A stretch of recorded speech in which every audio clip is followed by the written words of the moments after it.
Now, one side in this campaign has been telling us that the issues of this election are the maintenance of peace and prosperity. The line has been used, we've never had it so good. I won't have to worry about putting gas in my car. I won't have to worry about paying my mortgage. You know, if I help him, he's going to help me. But I have an uncomfortable feeling that this prosperity isn't something on which we can base our hopes for the future. The key point I'm making right now is that the economy is moving in a positive direction. And yet our government continues to spend $17 million a day more than the government takes in. You're telling me we got to go spend money to keep from going bankrupt? The answer is yes, I'm telling you.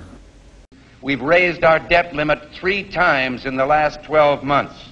And now our national debt is 1.5 times bigger than all the combined debts of all the nations of the world. We're going to raise the debt limit. We always have. We will do it again. We have $15 billion in gold in our treasury.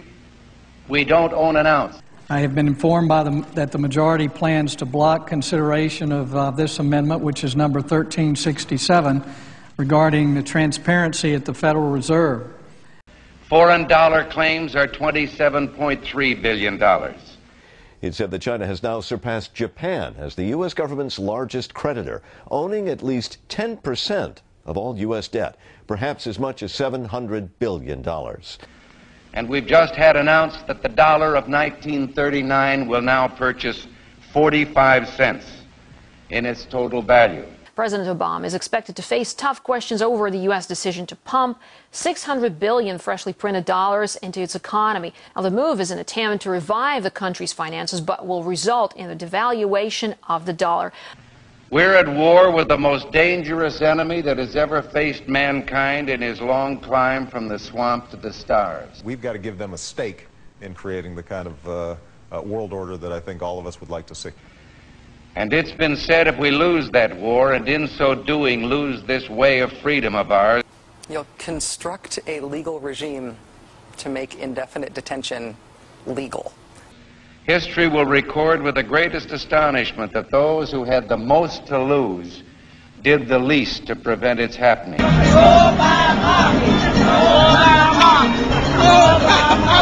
They're starting a riot here.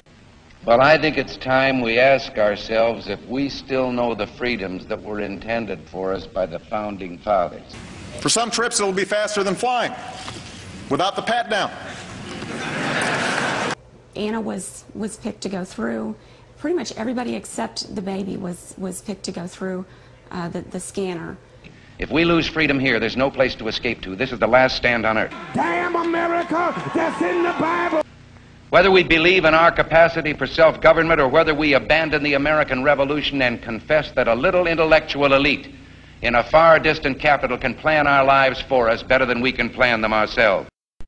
I've got a core set of values that I think have to be advanced, and that my individual salvation depends on our collective salvation. You and I are told increasingly we have to choose between a left or right.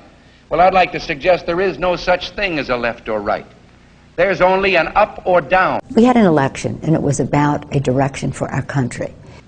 And regardless of their sincerity, their humanitarian motives, those who would trade our freedom for security have embarked on this downward course.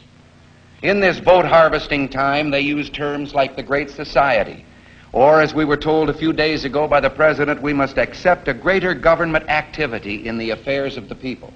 E pluribus unum, out of many, one. In the end, that's what this election is about. Well, the trouble with our liberal friends is not that they're ignorant. It's just that they know so much that isn't so. Over the course of 10 years, it would cost what it would cost us. All right, okay, we're going to. It would cost us about the same as it would cost